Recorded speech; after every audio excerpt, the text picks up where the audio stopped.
Esta semana no Volta ao Dia em 80 Mundos falamos do Império do Meio, de Hong Kong, do Fukuyama e do multilateralismo e de Trump, o melhor amigo da China, e ainda de marxismo de direita e de Humberto Eco e do punk.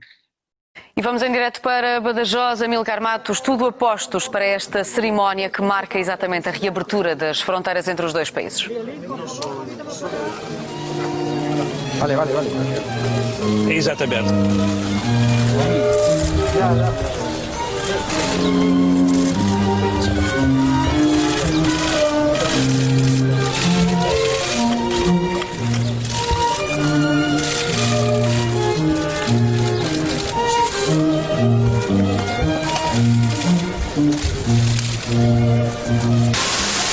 I welcome this opportunity to state our position on the enactment of national security legislation for the Hong Kong Special Administrative Region.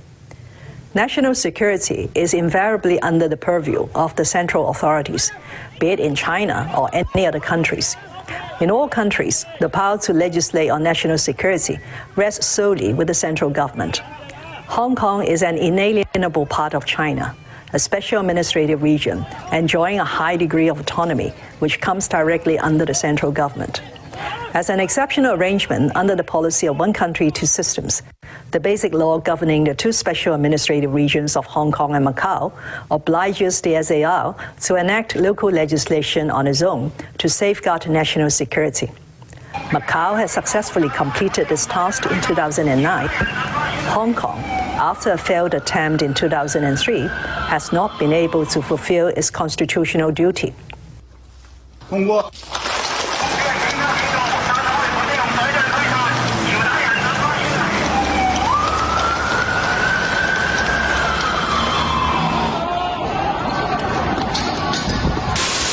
Mas há uma enorme diferença entre uma vacina e um antibiótico.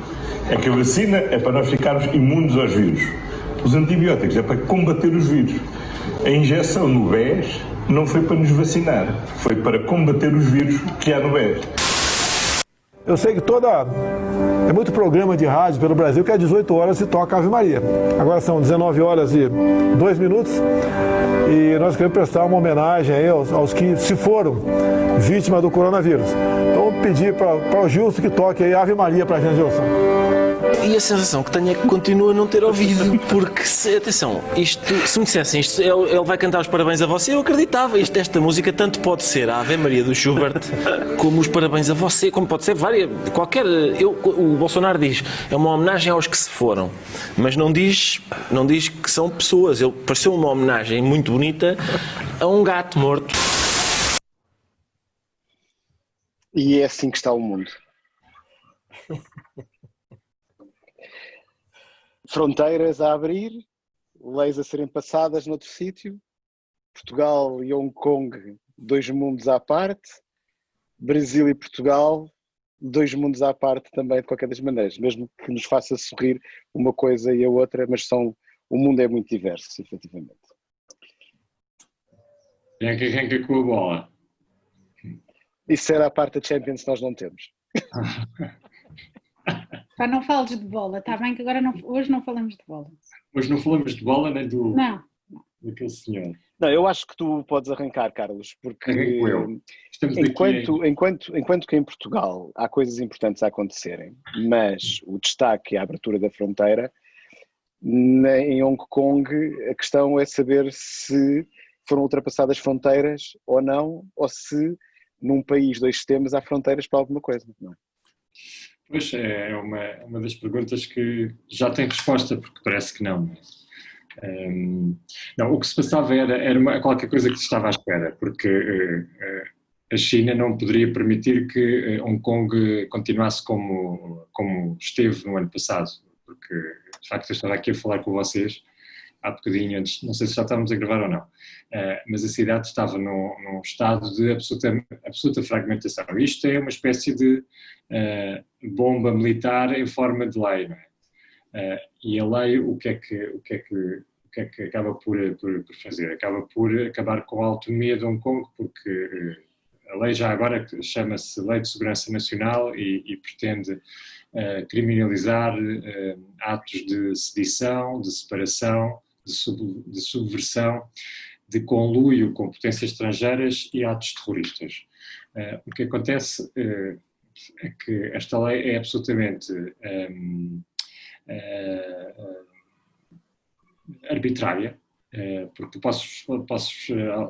alguns dos pontos mais complexos, por exemplo, vão criar uma agência em Hong Kong de segurança nacional da China, que permitem que, por exemplo, os agentes de polícia do interior da China possam atuar livremente em Hong Kong em casos relacionados com segurança nacional. O que é que isto significa? Significa que agentes de polícia de um país como a China podem atuar livremente, podem ser enviados para capturar indivíduos suspeitos de atos que se enquadram nesta legislação, podem deter qualquer indivíduo, podem levá-los para território continental, para serem julgados, para serem,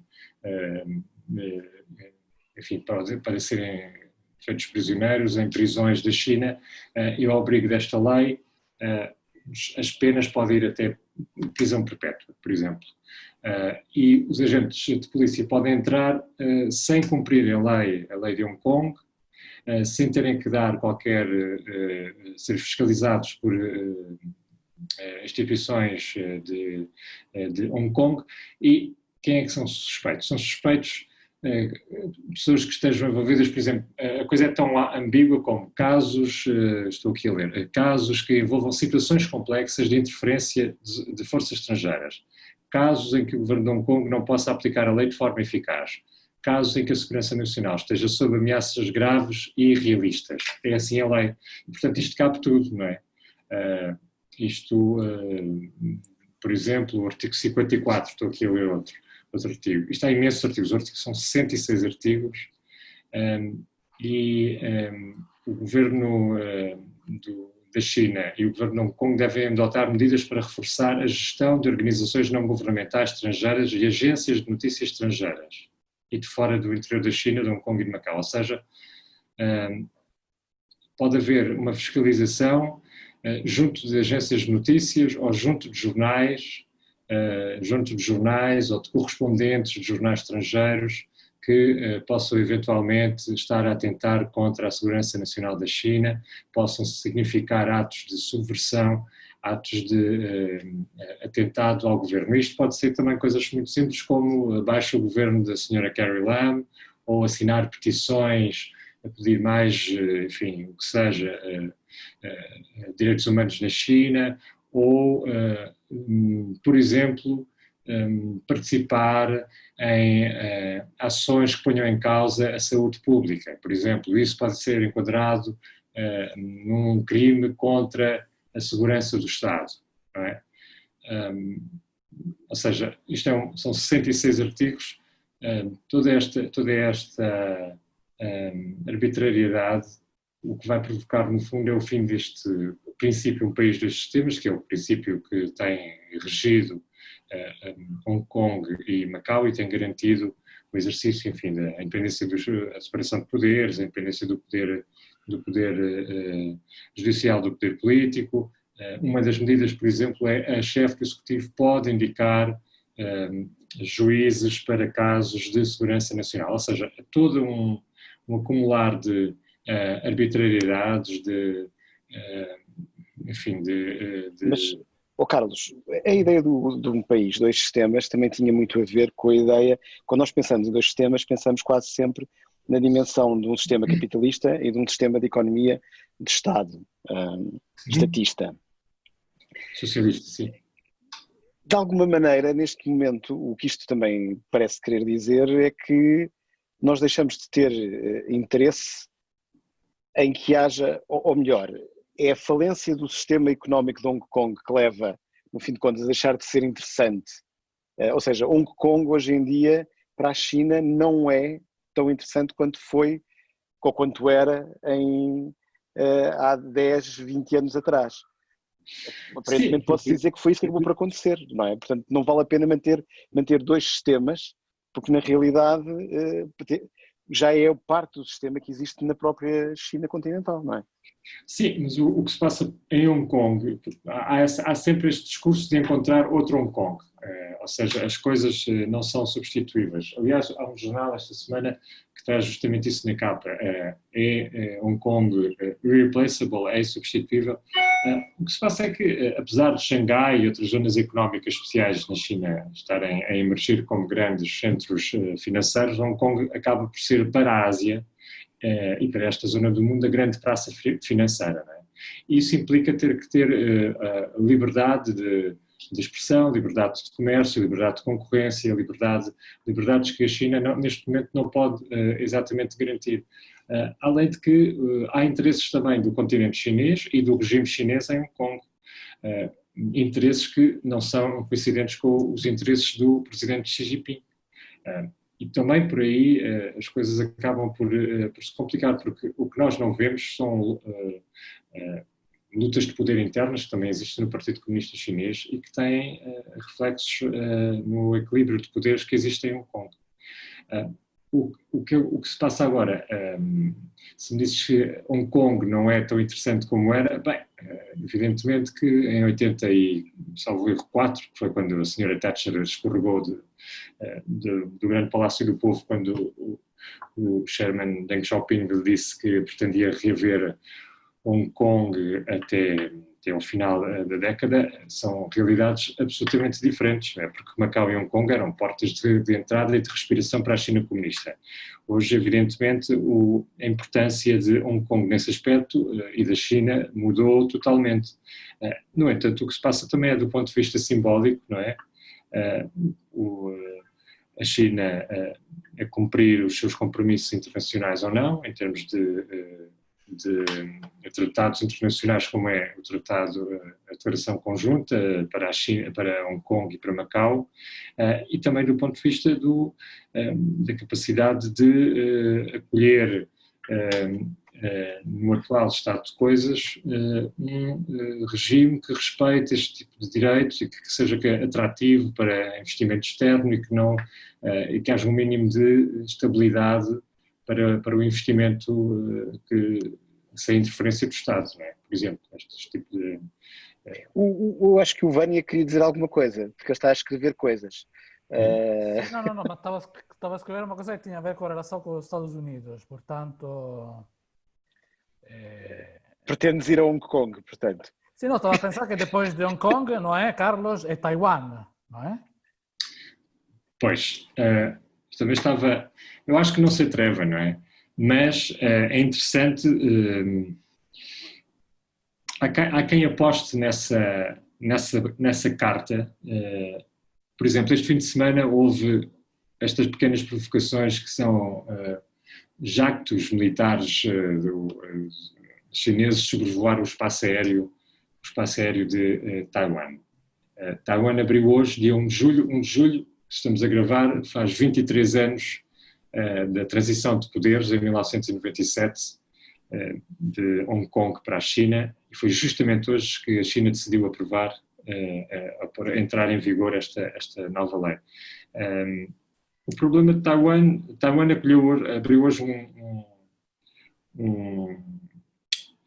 um gabinete de apoio humanitário aos refugiados políticos de Hong Kong, e Taiwan está-se a posicionar para acolher toda esta fuga de quadros, não é, que se prevê, porque a cidade está níveis de desemprego elevados, sem perspectivas de emprego para os jovens. A cidade tem 7 milhões de habitantes, 1/5 da população vive abaixo do nível de pobreza, ou seja, com menos de $1 por dia. É bom assinalar isto.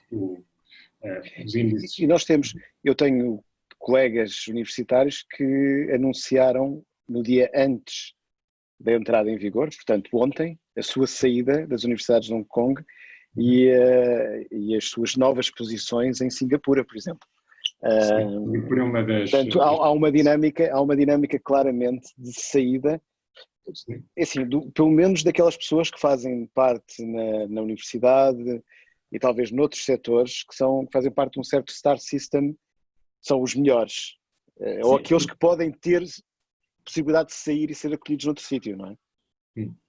há uma questão interessante que muitas vezes se debate aqui e que mereceu até um artigo, enfim, um bocado infeliz, de uma antiga responsável política sobre os estudos liberais, não é? Ou seja, se Hong Kong deve acolher ou não estudos humanísticos e liberais, tais como os conhecemos na Europa ou nos Estados Unidos. E esse é um debate que vai integrar-se no outro debate que já aqui eu referi uma vez, sobre o jornalismo patriótico, neste caso é sobre a educação patriótica, ou seja, o facto das escolas em Hong Kong terem disciplinas de filosofia, de antropologia, de sociologia, enfim, de todas as ciências humanas, deve ou não ir para a frente. E há colégios que as acolhem com grande entusiasmo e, enfim, os expatriados procuram essas escolas, e há outras escolas que entendem que não, uma vez que não há gente preparada em Hong Kong para lecionar este tipo de matérias, ou seja, as filosofias, todas as artes. O que acontece é que, neste momento, olhando para o futuro de Hong Kong a breve prazo, há uma fuga de empresários, há uma fuga de quem pode sair, de jovens quadros, de jovens políticos. Os ativistas políticos estão, alguns deles engajados aos Estados Unidos, mas muitos estão também, olham para Taiwan ou para a Europa. Há uma perspectiva de desemprego brutal por causa do Covid, a economia está de rastros em Hong Kong. E parece que a China escolheu este momento em que o mundo está a olhar para a Covid e para a crise de Covid, em que a cidade está numa grande crise social e económica, mas também de identidade, para intervir. E por isso é de crer que a curto prazo Hong Kong, como a conhecemos, terá acabado,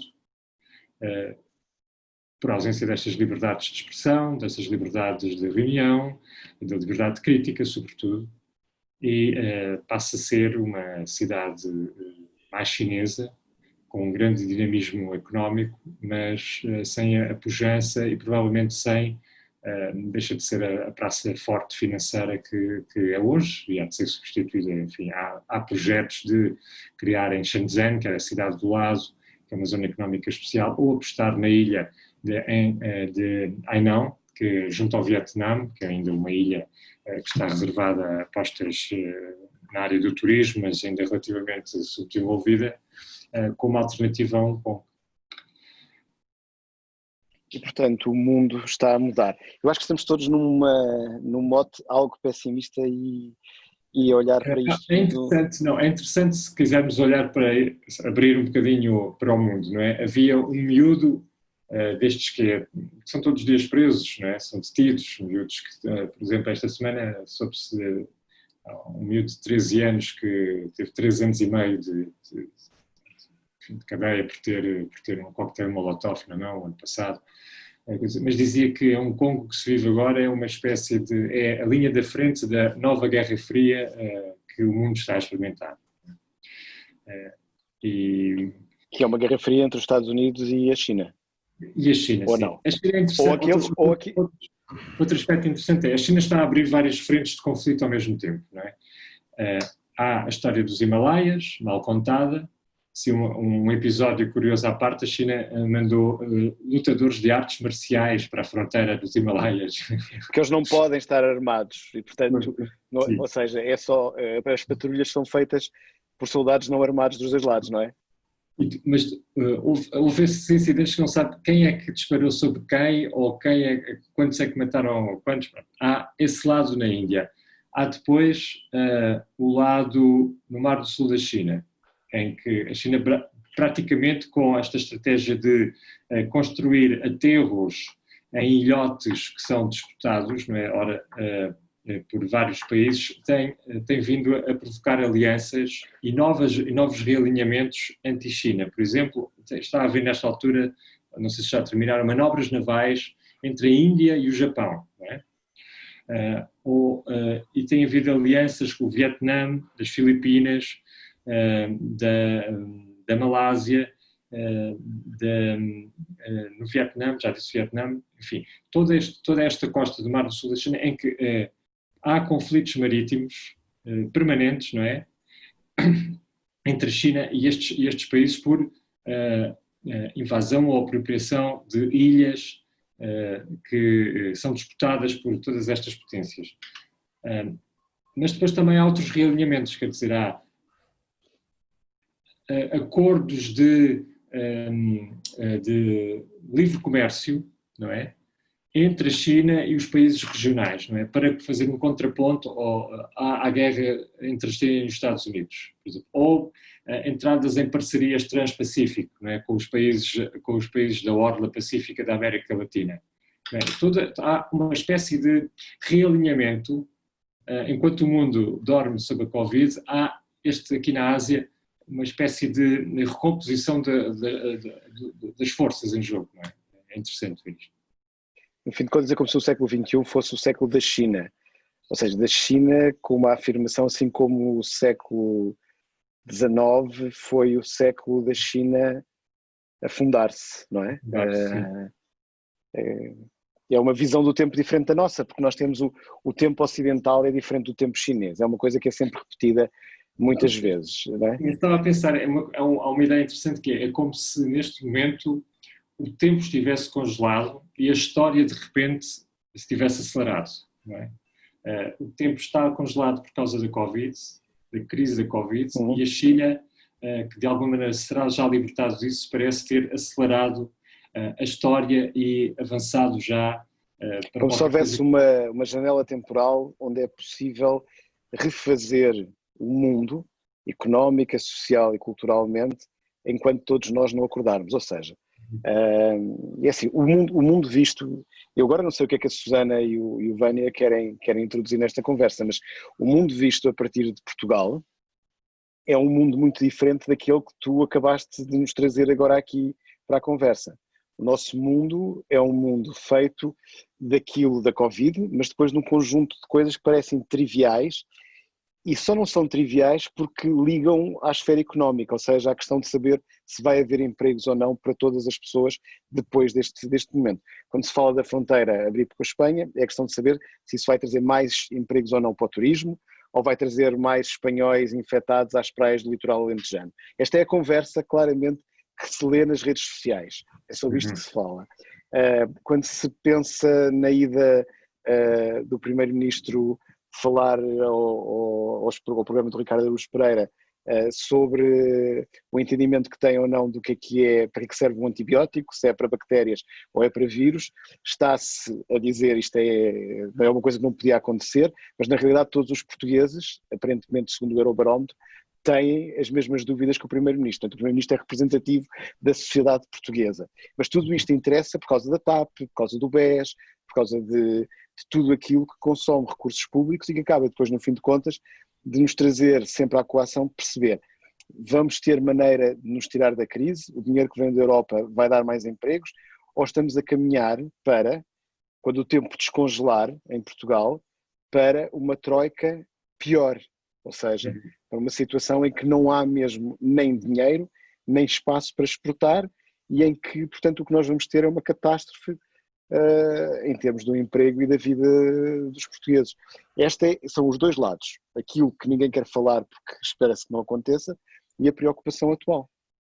Tudo o resto, Hong Kong, o mundo fora de Portugal hoje em dia só existe em função do Covid. Portanto, como Hong Kong não é Covid, como a China não é Covid, é um não assunto. O Exército de Libertação está a testar-se uma nova vacina, não sei se uma vacina, não é? Não sei se souberam. Não, essa parte não, mas ouve-se tantas vezes falar de vacinas que a gente já não sabe. Aliás, neste momento o que parece estar a acontecer sobre vacinas não é a expectativa da nova vacina, é os movimentos anti-vacinas a ganharem força, não como movimentos, mas inorganicamente, porque muita gente começa a questionar as vacinas. Pronto. E portanto essa é uma outra dinâmica que nós temos aqui, é uma tempestade que vai recebendo elementos, ainda não é perfeita, mas que vai recebendo elementos quase numa perfeição a caminhar para uma certa perfeição de catástrofe. Eu vi, foi umas imagens na Flórida, não sei já em que circunstância, em que havia vários testemunhos de máscara, sem máscara, a contestar a autoridade do Estado, ou do que é que seja, para impedir a respiração humana que Deus nos deu. Exatamente. E isso faz-me trazer aqui uma conversa, que é a conversa sobre o fim dos tempos. Nós estamos a falar de tempo. O final dos tempos, nós, em 1999, que é uma data interessante também para a conversa inicial que nós estávamos a ter aqui, nós estávamos muito preocupados com o bug do ano 2000 e com a dimensão milenar. Ou seja, se iria acontecer uma grande catástrofe, o que é que iria acontecer? Não aconteceu e nós entramos no século XXI. Até que chegamos ao momento da grande pandemia e que, efetivamente, todas as conversas, de alguma maneira, que nós encontramos no espaço público, estão de alguma forma influenciadas por essas conversas do fim dos tempos. Só que nós não percebemos se é um fim do tempo que era a sociedade como nós a conhecíamos, ou se efetivamente estamos a avançar para uma dinâmica de apocalipse económico, financeiro, cultural, social, das liberdades. O que é que efetivamente está a acontecer? Mas eu acho que o ar do tempo é um bocado... É um discurso milenar fora do milénio, fora da passagem do milénio. Não sei se isto chega para o Vânia ou para a Susana entrarem na conversa. Susana, queres ser tu a dizer qualquer coisa? Posso começar eu.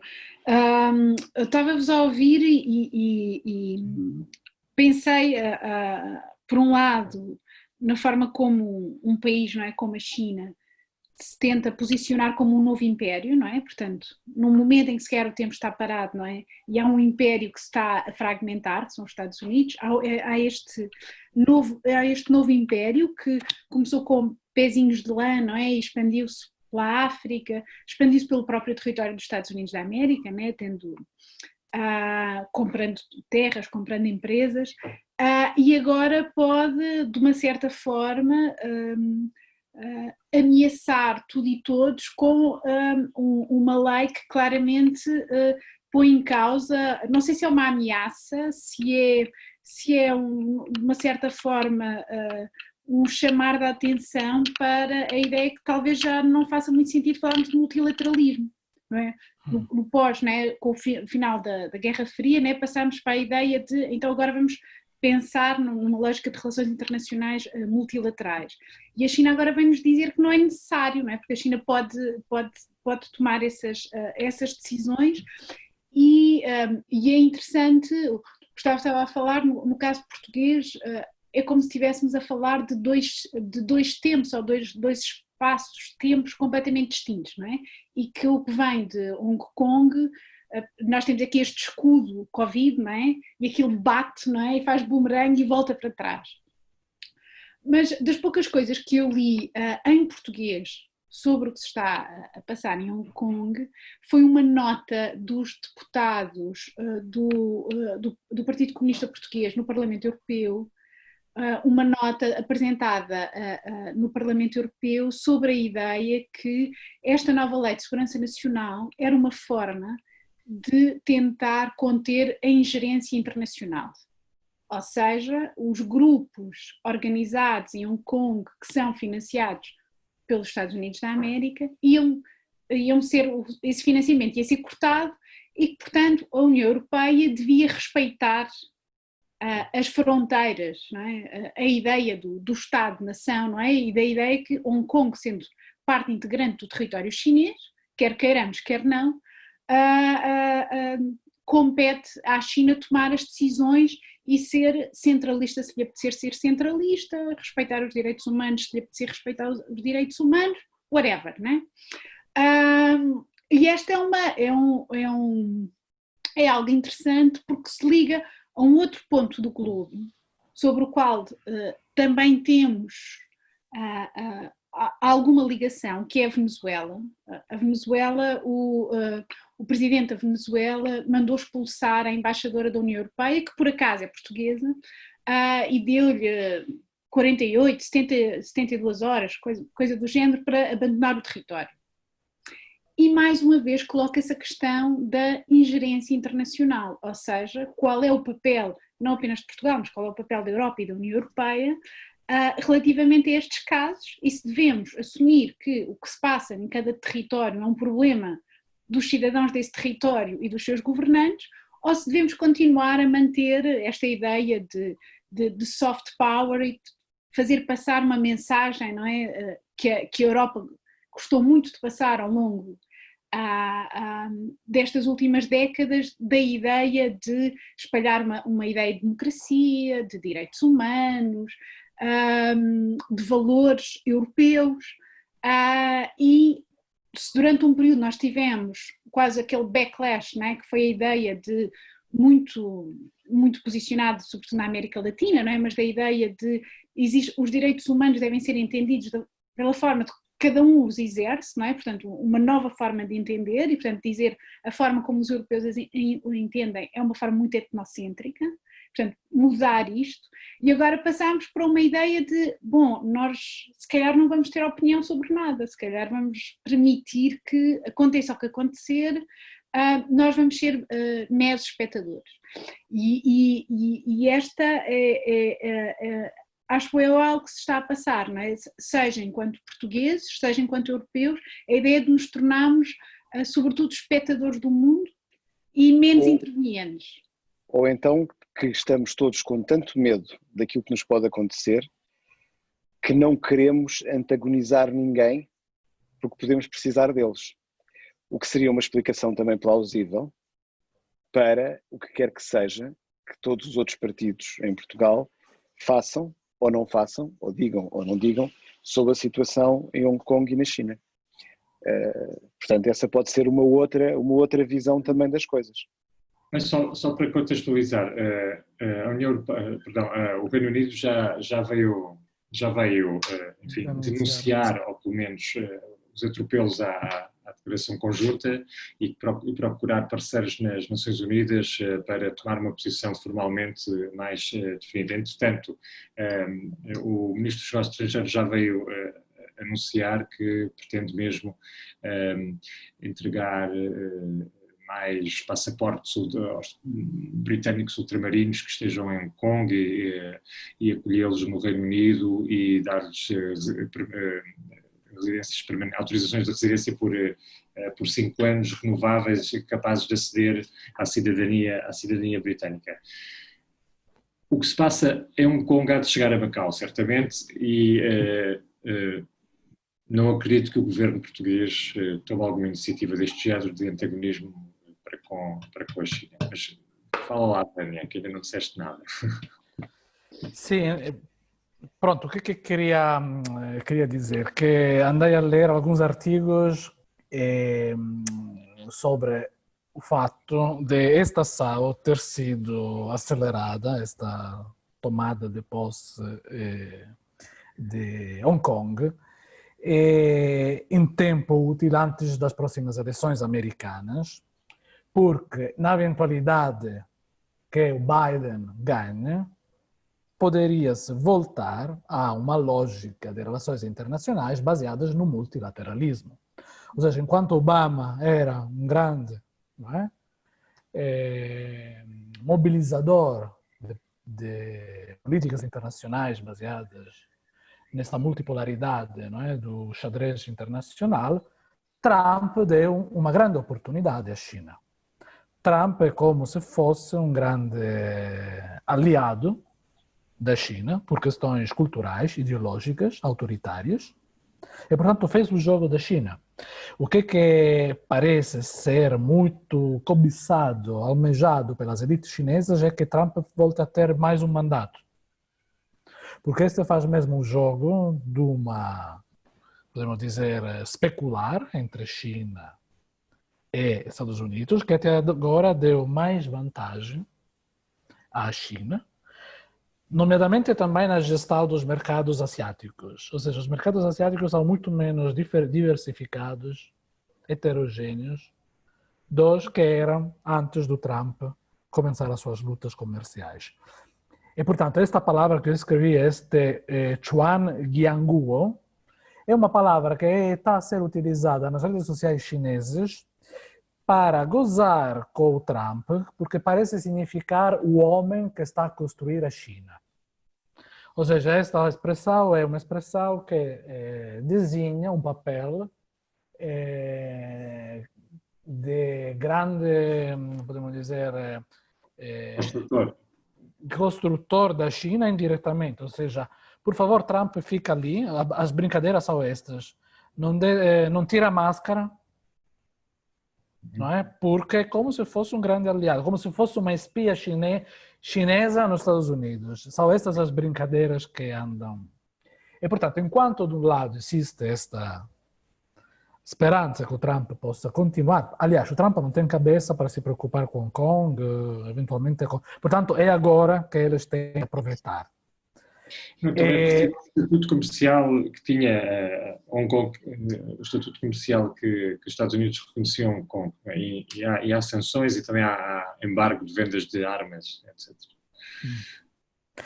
Ao mesmo tempo, e também é verdade, eu não sinto este charme simbólico, este poder simbólico que a China pode vir a exercer na Europa, porque o autoritarismo está patente, não é? Essas são manifestações que só a quem tem uma tradição podem agradar. Ou seja, eu não acredito, sou nesse sentido mais pessimista, e acho que também a Europa está a fazer o seu papel de história, porque do lado entendeu quanto pouco confiável é o antigo aliado norte-americano, e também quanto pouco confiável é a política estratégica chinesa. E acho que vamos assistir a um novo protagonismo europeu.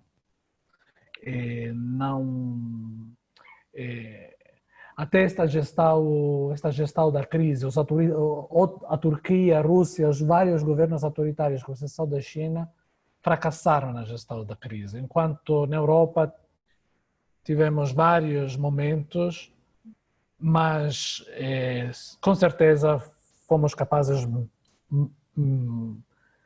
mais que os Estados Unidos, de gerir a situação. Portanto, relativamente à Europa, não sei, continuo a ter esperança que venha a construir uma identidade mais autónoma e independente dos dois polos. Depois, muito depende do que vai acontecer nos Estados Unidos. Mas aí voltamos a estar na mesma lógica do tempo congelado, do Carlos. Ou seja, nós vamos estar à espera até novembro, e até lá todos aqueles que tiverem força suficiente, porque não é questão de persuasão, é a força suficiente para implementar e não prestar contas a terceiros, vão fazê-lo. Essa parece ser um pouco a dinâmica que nós vemos no mundo. E quanto a isso, a Europa pode fazer pouco. Sim, ao caso da Rússia, né? Trump está a tentar mudar a Constituição para se eternizar no poder, não é? Que é algo que também nos está... Putin. E que a China já tinha feito, portanto, a China já tinha feito, não é? A Rússia copia, e portanto, e aliás o Erdogan também já tinha tentado. E portanto são dinâmicas muito pouco convidativas para o pensamento livre e para estas matérias. E a propósito disso, eu gostava de introduzir aqui uma coisa que está a acontecer hoje, que foi o governo português terá dito na Assembleia da República que iria constituir uma plataforma de monitorização do discurso de ódio na internet. E o que aconteceu automaticamente, e está a acontecer neste momento no Facebook, são que páginas que constituem, no fim de contas, a nova dinâmica do espaço da opinião. A opinião costumava ser assinada e ser individual, e hoje em dia o que nós temos são páginas que não se sabe quem as administra e são normalmente coletivas e são anónimas, portanto. E essa é a dinâmica da opinião, da criação de uma certa opinião no espaço público. é preciso ter muito cuidado com aquilo que se diz atualmente, porque isto parece de alguma forma contraditório, mas as democracias, quando dizem coisas que parecem parecidas com aquilo que se passa nos regimes autoritários, a narrativa que circula imediatamente é de que as democracias estão a querer evoluir para regimes autoritários. Curiosamente, e essa é uma reflexão também que eu gostava de trazer aqui, há uma pergunta que várias vezes os jornalistas me têm colocado sobre a questão da desinformação online, e que é a pergunta de porquê que não há, ou é difícil encontrar, desinformação que ideologicamente se posiciona à esquerda. E porquê que a desinformação tende a ser maioritariamente à direita. Uhum. E esta é uma discussão interessante. Eu estava esta semana, se calhar é por causa disso que estava a falar das questões milenarianistas, estava a ler uma coletânea de textos do Humberto Eco sobre a estética medieval. E aquilo é uma coletânea que vai buscar obras antigas e que vai buscar, a dada altura, uma coisa sobre o falso na Idade Média. E nessa análise do falso na Idade Média, o Humberto Eco tenta traçar, nas últimas linhas desse texto, que é um texto ainda relativamente grande, uma comparação com os tempos atuais. Mas os tempos atuais aqui são os tempos do milénio anterior, porque os textos são escritos entre os anos 60 e os anos 80. E o que ele diz é que a mentira, o falso, a desinformação na época medieval era criado com o intuito de criar confiança e estabelecer alguma credibilidade em algum tipo de poderes, fossem eles espirituais ou temporais. E, portanto, aquilo que acabava por acontecer é quando alguém inventava, desde a carta do Preste João até alguma relíquia, algum documento que existisse e que não fosse possível comprovar a sua autenticidade, isso era feito com o intuito de criar uma determinada ordem.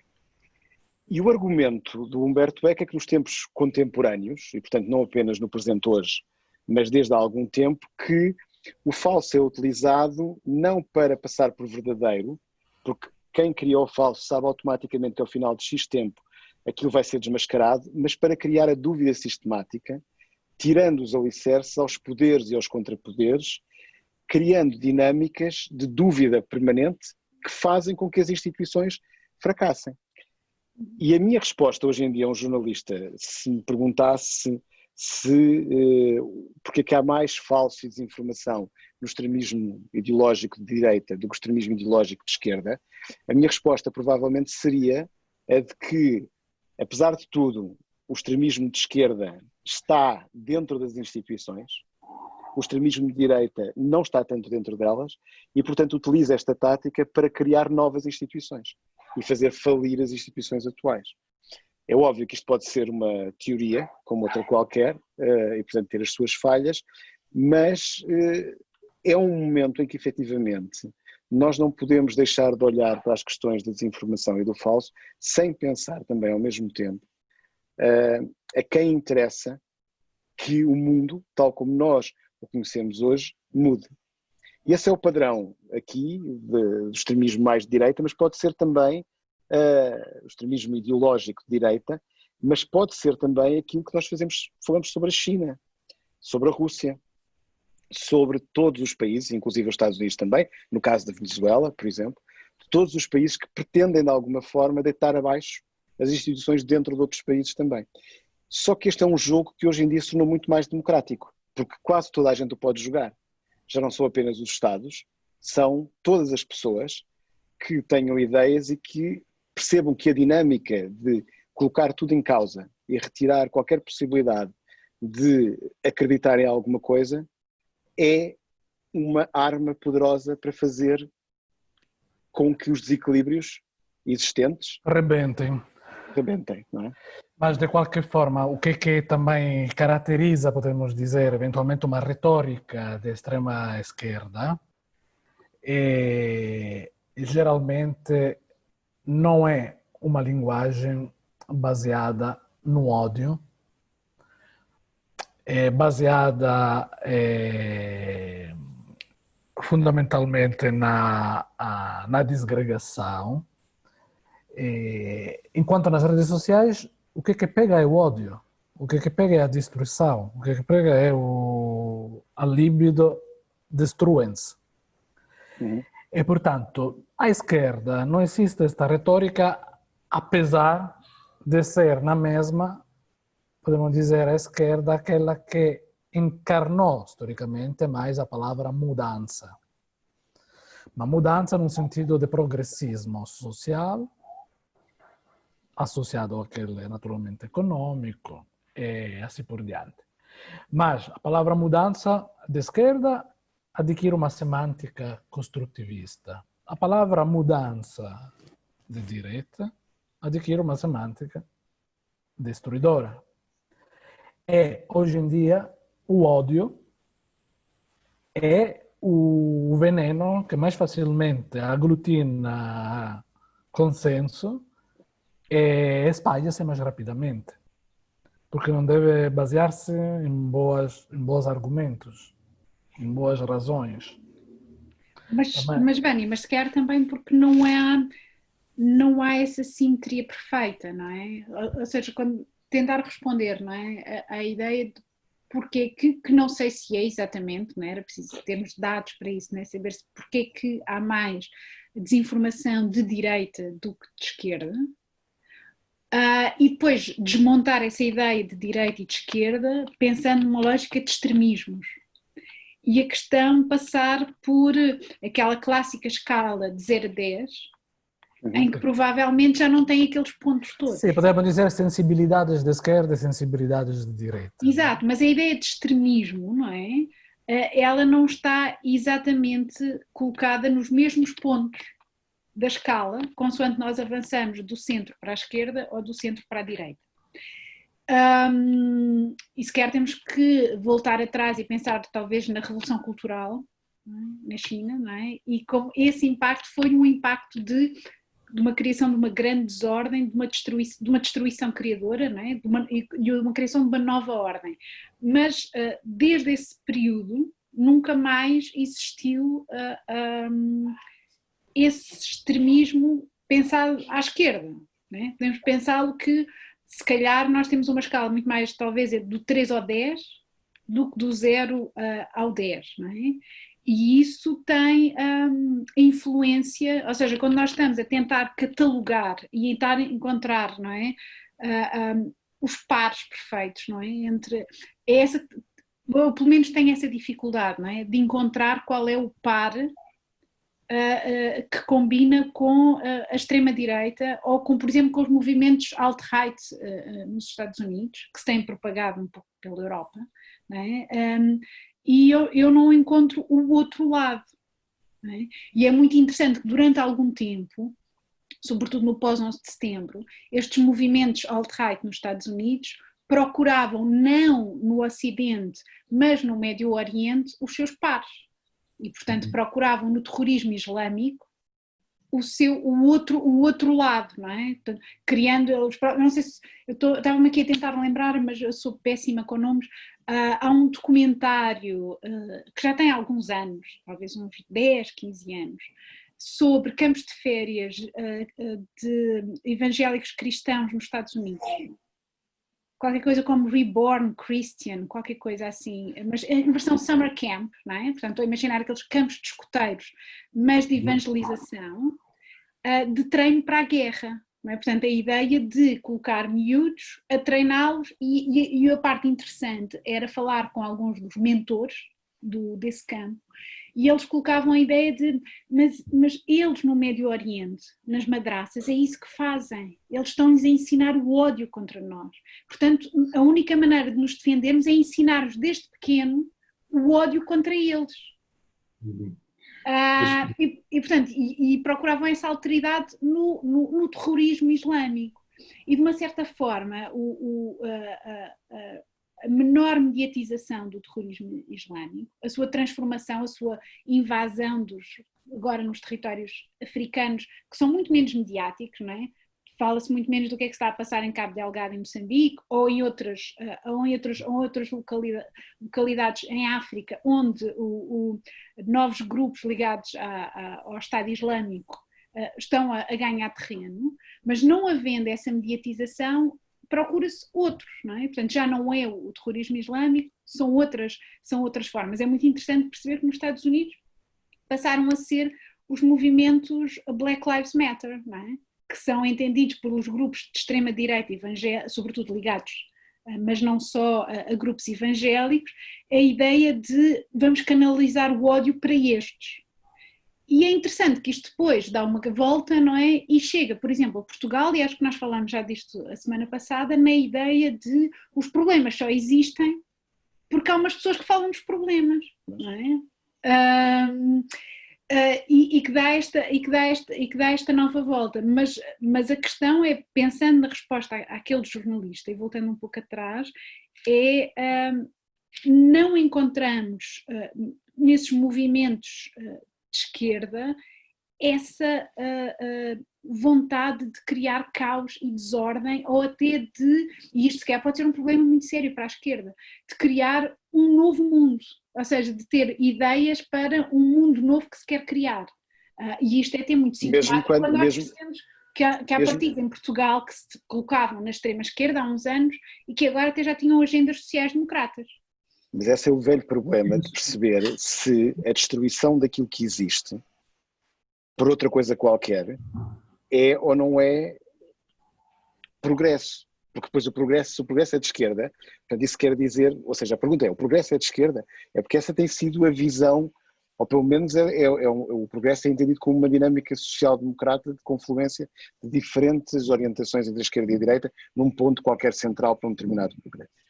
A esquerda moderada que nós conhecemos na Europa depois da Segunda Guerra Mundial é uma esquerda que não quer fazer tabula rasa das tradições, das instituições, do que foi andado a ser construído. Ou seja, não é a esquerda revolucionária, não é a saudade da Revolução Francesa ou bolchevique.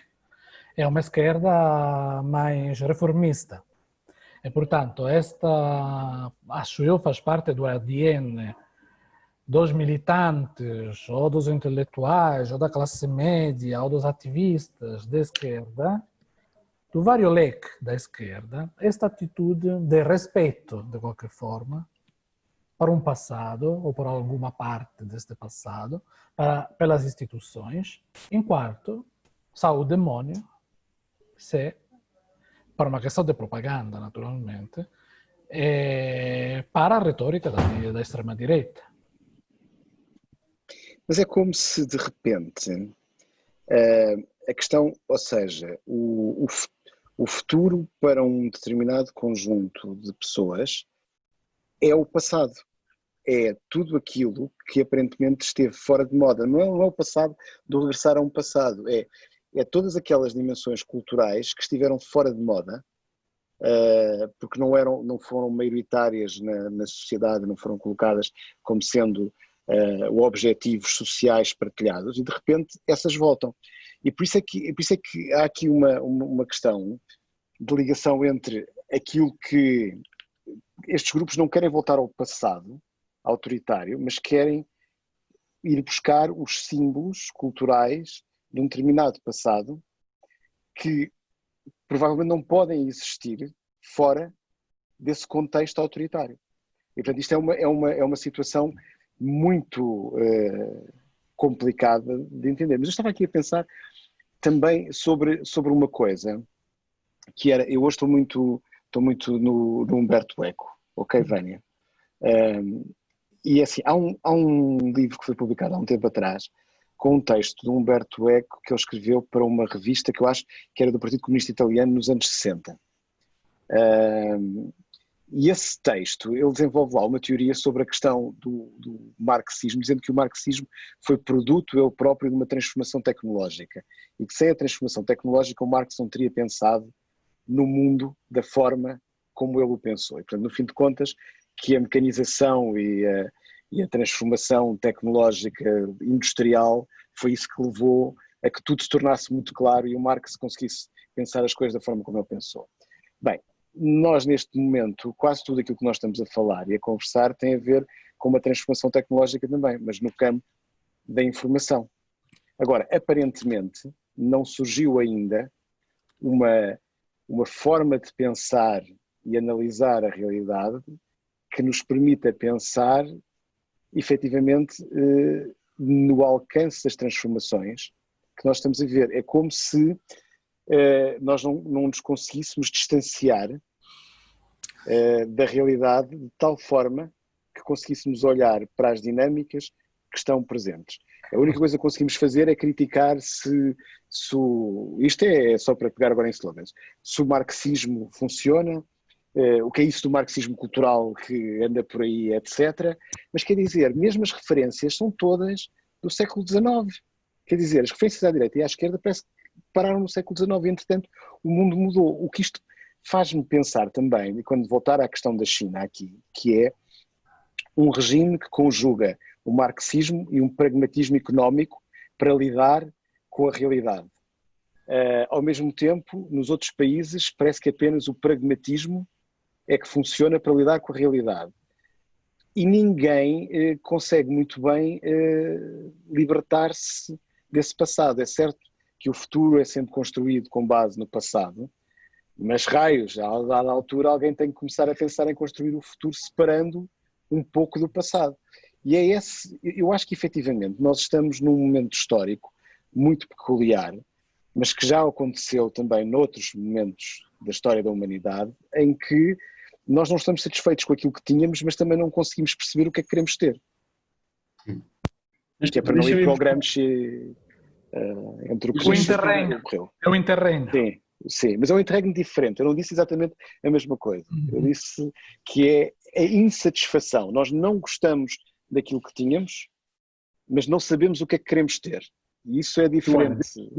Eu queria buscar a propósito da mentira e do Haeckel, tem um romance extraordinário que é o Baldolino, que é baseado numa mentira, salvo erro, não é? Como um pajem sobe, ascende e chega ao rei. O Frederico Barbarossa, não? Não é? Não sei. Desses, enfim. Não sei, Vânia. Sim, ok.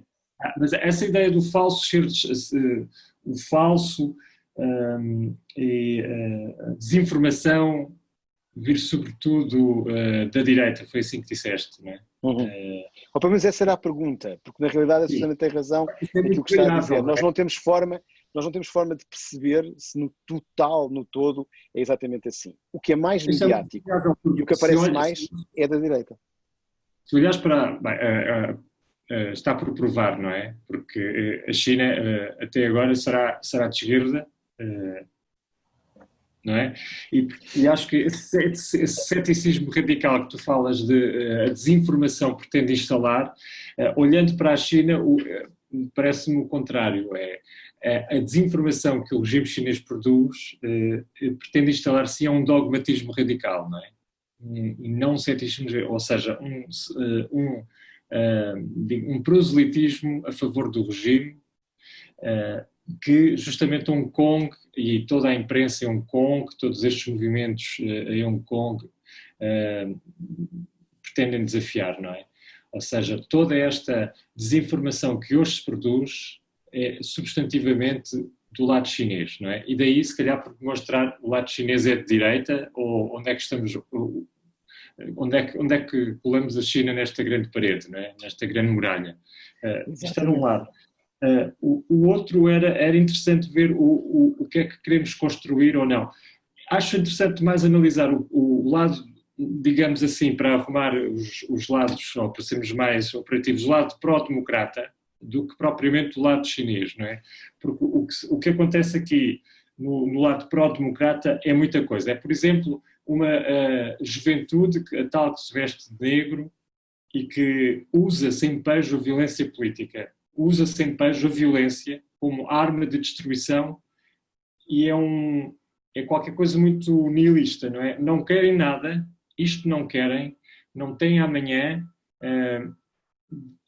vão deitar fora a água e o menino, não é? Ou seja, há toda uma estratégia de destruição absoluta do que é chinês, mas também do que existe, não é? Isso manifesta-se desde a invasão do Parlamento, o ano passado, um incêndio de bancos ligados à China, o metro, atos de violência absolutamente gratuitos, racistas em relação aos chineses do continente, por exemplo.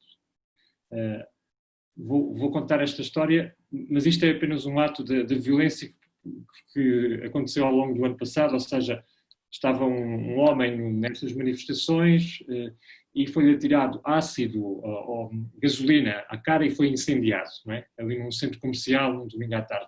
Atos destes, provocados por este não há amanhã, não há futuro, não é? Punk. Como? Punk.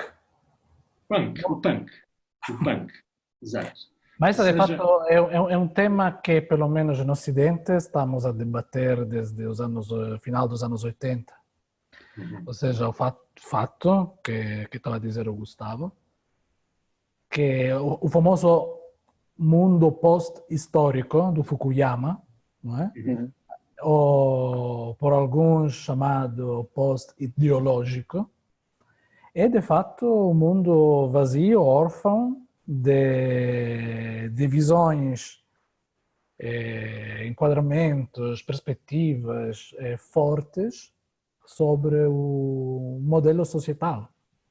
Sim, mas curiosamente, o discurso mais à direita, nós tínhamos o Bolsonaro no princípio, mas todo aquele discurso que surgiu agora no Brasil nos últimos tempos é um discurso que é ele próprio herdeiro do discurso marxista, ou seja, ataca um discurso velho com ideias sobre um discurso velho.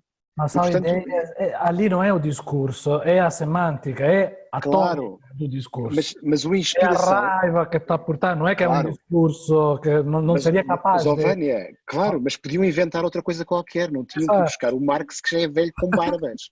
E, portanto, a questão é essa, é que aparentemente há uma espécie de maldição do marxismo em que a direita nem sequer se consegue ver livre dele. Portanto, parece que estamos todos presos a essa visão do mundo, a essa forma de olhar para ele, mesmo quando o odiamos. De qualquer forma, o legado do marxismo, para mim, é o legado que ele nos transmitiu, é olhar uma sociedade a partir dos últimos.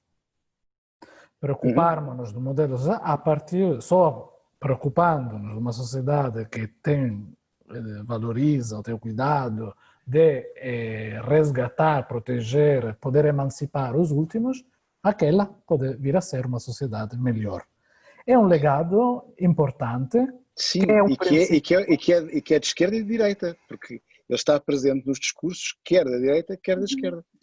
Sim, mas Gustavo, mas quando no Brasil se fala de marxismo, não se está a falar de Marx, né? Está-se a falar do PT. Claro, e da Venezuela e de Cuba, não é? Nunca se está a falar de Marx nem do marxismo. Sim, mas como não sabem o que é que vão chamar ao PT, Venezuela e Cuba juntos, chamam-lhe marxismo. Tem aquele grande chapéu, não é? Que, sobretudo é aquele chapéu que é o marxismo cultural. Exato, e só não dizem China, porque é muito grande. E, portanto... Trata-se então de questionar, escrutinar que tipo de últimos e que tipo de... Exato, aí sim. Aí a direita e a esquerda têm concepções diferentes de quem são os últimos. Mas eu volto a manter o meu argumento aqui. É assim, já era tempo de percebermos efetivamente que somos todos tributários dessa realidade. Pronto. Porque senão não conseguimos dar o salto em frente. Mas de qualquer forma, mesmo que este seja um legado com o qual sempre faremos as contas, não é? Grande salto em frente? Não, é mais eu ia perguntar qual é que eu ia te perguntar qual é que é a visão chinesa de quem são os últimos. Quem são os últimos na China? Pronto. Não é? Não, por isso é que eu dizia, este lado aqui é muito interessante analisar este lado, chamemos-lhe assim, mais radical, não é? Que são os miúdos que têm, digamos, 20 e poucos, não é? Adolescentes, que são os que ocuparam um mês e tal as universidades no verão passado, em que saíram de casa dos pais, em que a família, não é? A família que é ainda na China, enfim, uma base social essencial. Em Hong Kong, miúdos que saíram de família, que entraram em colisão com a família por divisões profundas a propósito do que se passava, e partiram para este movimento de ocupação das ruas, de ocupação das universidades, de violência, porque não têm horizonte, não é? Porque são excluídos da escola, porque vão estar excluídos do futuro, aqui em Hong Kong, porque vão ter cadastro, muitos provavelmente vão acabar numa prisão qualquer, não se sabe onde. E a imagem, também já falámos aqui de outras vezes, a imagem de sociedade e de futuro que têm é uma imagem que é muito contaminada por uma ideia apocalíptica que os jogos de computador e os jogos de vídeo, a ideia de um mundo sem centros, não é? Um mundo em rede. Há muita gente, por exemplo, que navega na Blacknet, por exemplo, na DeepNet, a Blacknet, é assim que se chama, não é? E, portanto, há todo um imaginário que escapa ao que é o institucional e se forma muito nestas sociabilidades assim, não é? O Zé Nunes está a dizer que se a gente vai falar em inglês, temos que dizer Darknet. Pronto. Darknet. Obrigado, Zé Nunes. Darknet é assim, exato. Porque era o Black Mirror e o Darknet. Pronto. Mas depois há outro lado que é contaminações, por exemplo, das extremas direitas aqui, não é? Gente que vai para as manifestações com Let's Make America Great Again, por exemplo, do Trump. Há gente que vem de partidos de extrema-direita da Ucrânia. Há gente ligada a uma certa extrema-direita dentro da Igreja Católica. Havia também campos, não foram confirmados, mas campos de treino, de defesa pessoal dos jovens manifestantes para confrontar a polícia, não é? Há ativistas ligados ao ao Fórum Oslo, acho que é esse Freedom Oslo Forum, que reúne ativistas de todo o mundo. O ano passado foi em Taiwan, ativistas pró-democracia, enfim, com causas mais ligadas à esquerda. Ou seja, há toda esta multidão, e isto é outro aspecto que eu gostava de falar, não é? A multidão outra vez como sujeito, não é? Como sujeito político inorgânico, não é? E por isso acho que é interessante muito do ponto de vista desta, enfim, incapacidade de classificar este campo que Hong Kong também oferece, não é? E eu concluiria dizendo que assim, há uma diferença entre o marxismo de direita e o marxismo de esquerda, provavelmente. E esse é um bom tema de discussão. Também lembrar-me porque é que o marxismo de direita do Trump é diferente do marxismo de esquerda da China, porque é que o marxismo de direita dos partidos à direita do espectro político português é diferente dos partidos marxistas de esquerda do espectro político da esquerda portuguesa. É uma discussão que seria claramente interessante de ser feita. Já estamos menos antropocêntricos, não sei, porque a semana passada tu disseste coitadinho do salmão, esta vez disseste coitadinho do Marx. Do Marx, sim. Estamos a evoluir. Estou a evoluir, já sou mais antropocêntrico. Mas, na realidade, o que eu estava a pensar é que no berço do marxismo está o anarquismo. O anarquismo é o embrião, não é, do primeiro Marx, dos movimentos anárquicos. E nos movimentos anárquicos, de facto, eram os populistas também, baseados, mas também com visões ultratecnológicas da altura, não é? Kropotkin, lembro-me, não é? Que tinha um modelo societário igualitário, horizontal, muito romântico e ao mesmo tempo até tirânico, porque mas no amago do marxismo existe também uma componente que confunde o aspecto libertário, não é, com o aspecto mais selvagem, não é, da liberdade. E no fim de contas, o grande problema aqui, acho eu, é que em termos da globalização, comunicativa, como nós vemos aquilo que acontece em diferentes sítios. Eu estava aqui apenas a fazer isto é uma espécie de quiz para teóricos e políticos, ou seja, teóricos no sentido da academia e da política, da prática política, que é pensar, por exemplo, se nós olhássemos para o Black Lives Matter, se olharmos para as manifestações que aconteceram e olharmos inclusive para a manifestação do Chega no último fim de semana em Portugal, sobre a posição sobre a ordem e a polícia, e se nós misturássemos isso com imagens vindas de Hong Kong, dos jovens a atacar e a lutar com a polícia, a pergunta seria, em última análise, onde é que estas visões se posicionariam? Porque, teoricamente, poderíamos dizer que o Chega apoiaria o governo de Pequim contra aqueles que estão na rua a lutar pela democracia. Apenas pela questão do que é que está a acontecer, que é a desordem e o atacar aquelas instituições que representam a ordem. Eu aí discordo, Gustavo. Eu acho que, mas eu estava a ser, mas eu aí estava a ser. Eu acho que o Chega apoiaria quem lhe pagasse. O Chega, desculpa. Tu estás sempre assim. O Chega apoiaria quem lhe pagasse. Parece-me que é muito claro que é conforme as sondagens. A procura por apoio internacional é um apoio financeiro, não é? É que vocês estavam, desculpem-me, passar assim, fazer assim uma ligação muito rápida com outro tema. Eu tenho, não tenho dedicado a ler textos tão interessantes, mas tenho lido textos sobre... textos sobretudo de gestão, mas aqueles textos assim mais... Marxistas, de autoajuda, não é? Portanto, como tornar um ser empreendedor, como... E isto aplicado... Foi-te receitado por alguém, isso? Foi-me receitado. Ou iniciativa? Estou a fazer... todos os dias leio um, não é? E depois purgo-me, não é? Uso o meu silício. E aplicadas ao género. Isto tudo para pensar as questões do feminismo, dos movimentos feministas e do neoliberalismo. Portanto, este era o meu tópico era este. E lendo isto a partir dos textos escritos sobre de gestão para a liderança, com esta pequena gaveta que é as mulheres líderes, não apenas só os líderes no geral, mas as mulheres líderes. E uma das questões que são sempre interessantes, e o que eu vou dizer acho que não é nada de novo, é que os verdadeiros punks do mundo ocidental, e sobretudo da globalização, são os gestores. A ideia do no future, não é?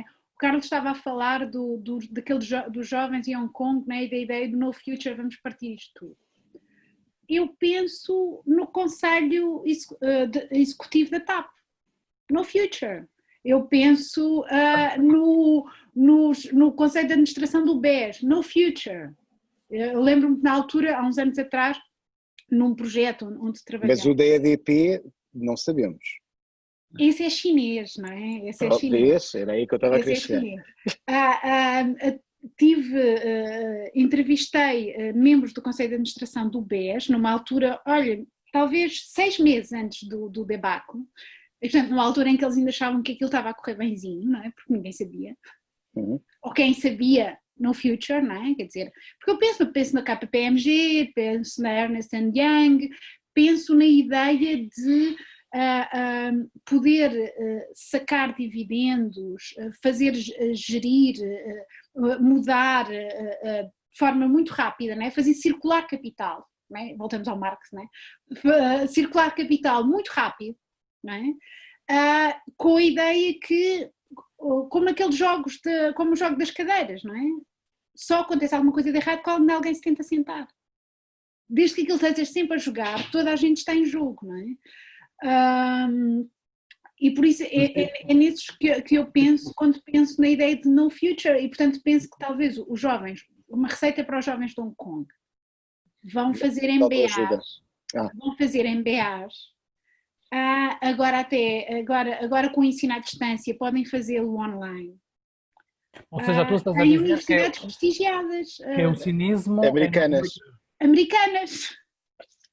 Porque eu acho que aí a China não se importa, ou seja, o governo chinês não se importa que os jovens de Hong Kong passem o seu tempo a fazer MBAs em universidades americanas. Para sabotar as prostituições, para destruir... Exatamente. E podem destruir assim. Tu associas o cinismo ao no future, ao punk, o cinismo do gestor. Mas não apenas o cinismo, a sua prática, não é? E as consequências da sua prática.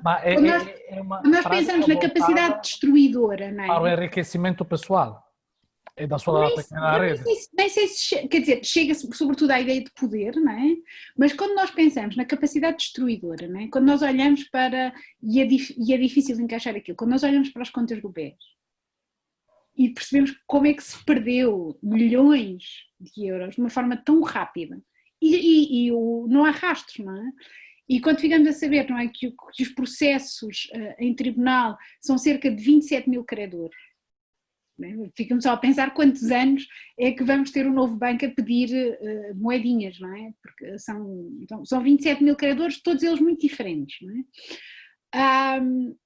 Eu penso na ideia de no future, no sentido em que o assacar das responsabilidades é sempre para outros. A minha capacidade de destruir o mundo tal como o conhecemos, não é? De provocar mudança, é algo que depois é compensada por outros. E compensada por outros, em geral, costumam ser os Estados. Não é? Como destruir o ambiente. Os Estados são capazes. Como poluir o ambiente, em poucas Como palavras. poluir o ambiente. Mas os punk eram mais poéticos, tinham uma ética mais fofinha. Eu não sei se os gestores, pois os gestores têm várias personas, não é? Muitos deles também serão fofinhos. A questão é saber se, da mesma maneira que os apoiantes de Bolsonaro leram mal. Eu lembro-me sempre daquele filme do Peixe Chamado Wanda, em que havia aquele assassino que citava Buda e Nietzsche, não é? Acho eu. E, portanto, e que ele justificava os atos de violência maiores pelas leituras que ele fazia. Portanto, eu acho que o grande perigo é que as pessoas leem coisas mal. E, portanto, da mesma maneira como se calhar os apoiantes de Bolsonaro leram mal Marx e perceberam tudo ao contrário, também é provável que alguns gestores tenham ouvido música punk e lido as letras e tenham percebido tudo ao contrário. Portanto, a explicação do mundo pode muito bem ser essa, que o punk, e se houvesse viagens no tempo, poderia ter influenciado efetivamente os anarquistas, mas como essa dimensão temporal não está aqui presente, vamos deixar apenas ficar pela ideia de que os gestores perceberam mal as letras e as músicas punks. E, portanto, essa é a causa dos comportamentos e das práticas. Estamos a tratar-los bem com... Os punks dos anos 70 foram os jipes dos anos 80. Lembram-se dos jipes? Sim, jovens de elevado potencial. Estratosférico, em alguns casos. Mas o que eu estava a ouvir, Susana, mas o que eu acho é que estas pessoas não têm futuro porque também não têm presente, não é?